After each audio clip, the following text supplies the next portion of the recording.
Hey, how's it going, guys? Welcome back to Mindful Combat. If you're fans of boxing or MMA, please like and subscribe for future content. Check out some of my previous content as well, where I'll be doing fight breakdowns, looking at fighters, upcoming fighters, talking about rumours, and so much more. If you're fight fans, please just subscribe. So, for MMA fans, you know that this weekend is going to be UFC 231. It's the first major card since UFC 230. There's been cards since 230, but this is the biggest one since, and I'm very excited about it. I've already done a breakdown of the Max Holloway versus Brian Ortega fight, and if you haven't seen it, please check it out. But today, I'm going to be looking at Valentina Schevchenko versus Joanna Jedrzejczyk. Now, I'm sure I slaughtered that name, but let's just call her Joanna for the purpose of this video so I don't embarrass myself too much. So with any breakdown of any fight, I always like to start with the numbers. So off the top, you look at Valentina Schevchenko, who's 30 years old, versus Joanna Jedrzejczyk, who's 31. There's not much difference there. Valentina Schevchenko is 15-3 in MMA, whilst Joanna is 15-2 in MMA. There's not much difference there. Both have got long, extensive Muay Thai careers as well, where they both won multiple world titles. So in terms of experience, they're both there or thereabouts. They're very similar, and they're in a very similar position.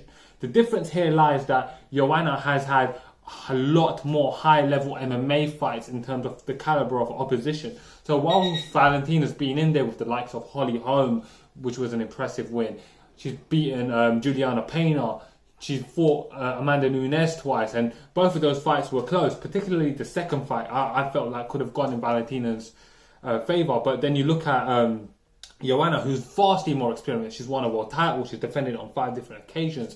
She's beaten Claudia Gadelha twice. She's beaten Jessica Andrade, who's just an animal, sparks out everyone. She's beaten Carolina. She's beaten Carla Esparza. She's beaten a lot of good fighters in MMA. So that's something to consider. Now, before I go more into the details of what that could mean, let's look at the tail of the tape a bit more. So Valentina, she's 5'5" versus Joanna, who's 5'6". Valentina's got a reach of 67 inches, whilst Joanna's got a reach of 65.5.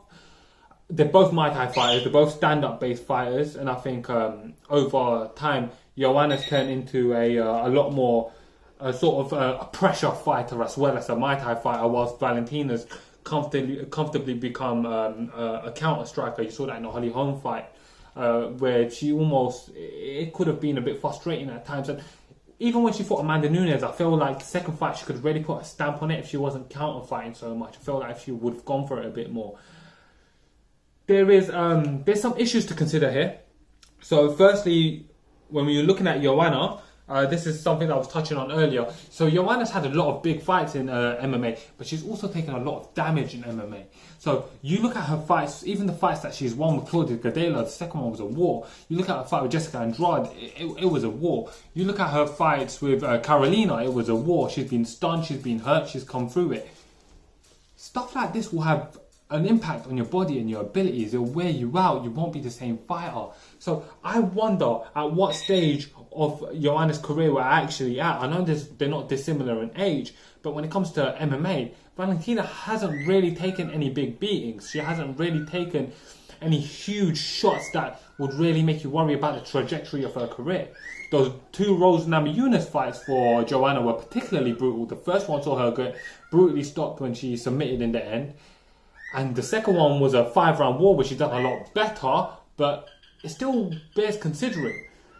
Valentina, a lot of the times, what can be her problem and her issue coming into this fight is she gets very comfortable. She gets very comfortable on the back end and waiting for her opponents to come to her. That being the case, I believe Joanna is fast enough and precise enough to rack up points. Maybe rack up enough points to take her to a points win.